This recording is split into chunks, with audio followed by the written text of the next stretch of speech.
early Milwaukee County, the ancient works. Some of you might be wondering about the title. What are ancient works? No, we're not going to discuss the Egyptian pyramids or the Roman Colosseum. We are discussing Milwaukee. This is a subject most of us know very little about. Increase A. Lapham was Wisconsin's pioneer scientist and scholar, and a true Renaissance man. He came to Wisconsin in 1836 to serve as chief engineer for the ill-fated Milwaukee and Rock River Canal. He studied the state's effigy mounds and earthworks created by the woodland Indians starting about 500 BC through 1200 AD, before the Potawatomi, Ho-Chunk, and Oneida tribes were here. A rich archaeological heritage of mounds and mound groups were created, most of which were later destroyed by farming and urban growth. The location and details of native mounds are in the Antiquities of Wisconsin, published in 1855 and 2001, the main source for today's. The works vary in height, length, and design. Some were hundreds of feet long. Some of the shapes in Milwaukee County are shown here. Some were grave sites and some were not. About 300 of the state's 3,000 were in Milwaukee County. The red line to the left edge of the map is about 60th Street, and the green line is Wisconsin Avenue. Let's look at the purple area. Mounds between 5th and 6th and Walnut Streets are shown here.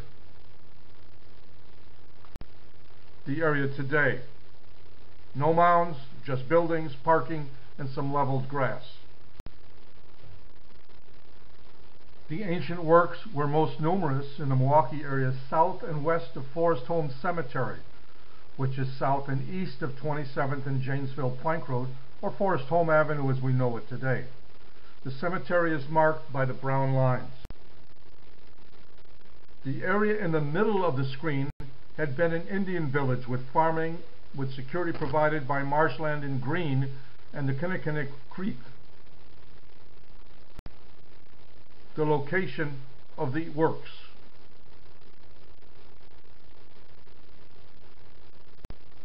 An example of what may have been the base of a structure.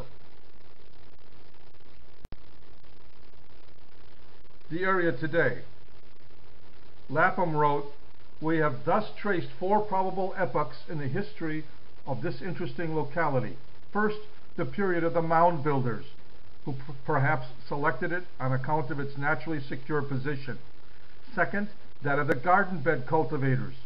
Third, that of occupancy by the modern race of Indians.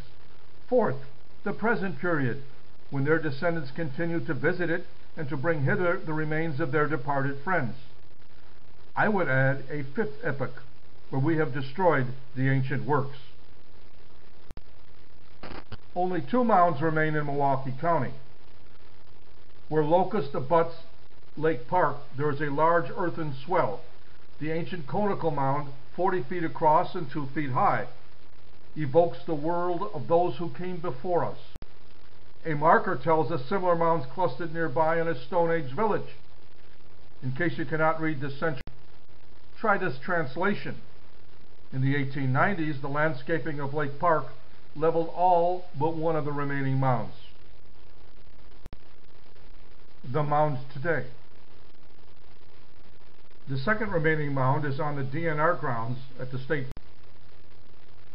A marker notes that there was a village and 4 similar conical mounds once stood.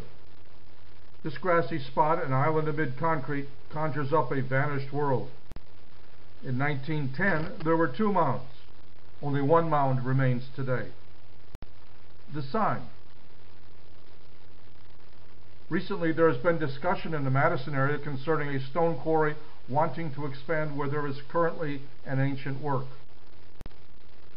A recent Journal Sentinel article's headline is here.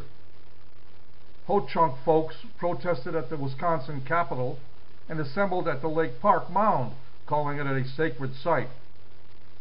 Today, 80% of the ancient works in Wisconsin are gone. Next time, we will look at Hart's Mills as it grows into Wauwatosa.